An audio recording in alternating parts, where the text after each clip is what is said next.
The rain fell in slow, silver sheets over the city skyline.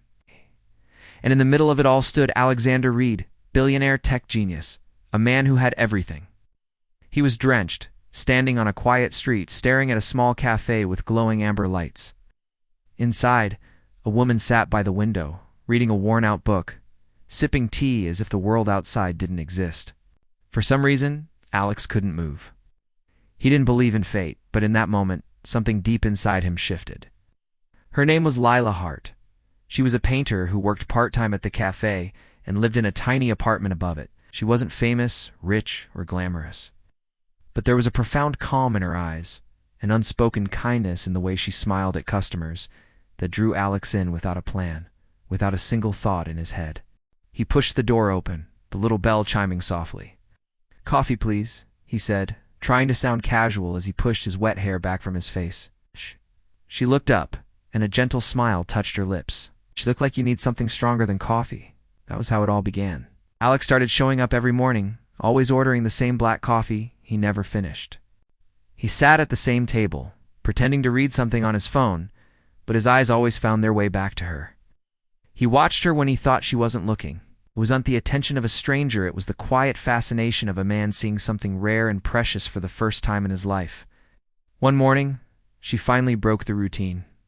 Leaning against his table while wiping it down, she asked, "So, what do you do, mystery man?" He hesitated, a flicker of his real life crossing his mind before he pushed it away. "I build things," he replied. "Mostly companies." She laughed lightly, a sound that filled the quiet cafe. "Ah, so you're one of those people who don't sleep." A genuine smile broke across his face. Guilty. What he didn't tell her was that he was Alexander Reed, the CEO of one of the largest tech firms in the country. His face was on magazine covers. His name was synonymous with wealth and power, but he didn't want any of that. He just wanted to know what it felt like to be a man, just a man for once. And around Lila, he could finally breathe. Weeks turned into months. The routine became a ritual. He would stay late and help her close the cafe. He listened to her talk for hours about art, about her dreams, about the simple things that made her happy. Sometimes they'd walk by the river late at night, the city lights twinkling like fallen stars. He found himself telling her things he had never told anyone about how lonely success felt, how isolating it was at the top. He spoke of how love in his world had become a transaction, a business deal, listened without judgment, her presence a quiet, comforting anchor in the storm of his life. One evening, after the last customer had left and the closed sign was flipped, Lila showed him her paintings. They were breathtaking. Portraits full of emotion and light, capturing souls on canvas. But one in particular caught his eye. It was a painting of a faceless man standing in the rain, his hand reaching out to a woman who was walking away. "That one's called Almost," she said softly, her voice barely a whisper. "Why?" he asked, his gaze fixed on the heartbreaking scene. "'Cause sometimes," she said, looking at him, "people meet the right person at the wrong time." He didn't realize until that very moment just how deeply terrified he was of losing her. A few days later, his two worlds collided. A journalist recognized him at the cafe and snapped a photo. By the next morning, the headlines exploded.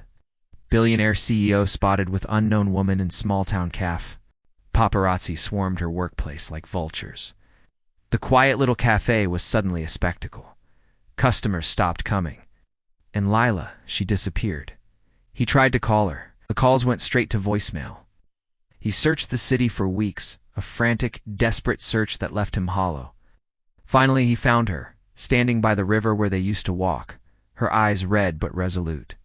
"You lied to me," she said quietly, her voice devoid of its usual warmth. "You had every chance, every single day, to tell me who you were." His own voice broke as he tried to explain. "I didn't want you to see me the way everyone else does. I wanted you to see me, just Alex." She let out a shaky breath, a single tear tracing a path down her cheek. "I did," she whispered. "That's the problem. I saw you, Alex. I saw you before the world reminded me who you were." The silence that followed was heavier than any argument. He watched her turn and walk away. And for the first time in years, the great Alexander Reed, the man who could fix anything, had no idea how to fix the one thing that mattered. Months passed. His empire grew, his wealth compounded, but his heart felt utterly empty. The world saw a success story, but he felt like a failure. Then, one afternoon, a news report caught his attention. A charity art exhibit was being promoted, a fundraiser for underprivileged kids. The featured artist, Lila Hart. He went. He had to. Her paintings were more stunning than ever, filled with raw emotion, with hope, and with a profound heartbreak that he knew he had caused. And there, in the center of the gallery, hung a painting that stopped his heart. It was titled "The Kiss That Changed Everything." It showed a man and a woman in the rain, their foreheads touching. It wasn't a kiss of passion, but one of peace, of understanding, of a connection that transcended worlds. When she saw him standing there, staring at her work, she froze. The crowd around them seemed to melt away. "You came," she whispered, her voice trembling. "I never stopped," he replied, his own voice thick with emotion. There was a long, heavy pause, filled with everything they hadn't said, everything they had felt. He stepped closer, the space between them crackling with unspoken words. "Lila," he murmured, his voice shaking, "may I kiss you?" Her eyes glistened with unshed tears as she gave a slow, deliberate nod. When their lips met, it wasn't just a kiss. It was a promise, a silent apology. It was a second chance that neither of them thought they would ever get. Later, as the rain began to fall again outside the gallery, Alex wrapped his coat around her shoulders and smiled for the first time in what felt like an eternity.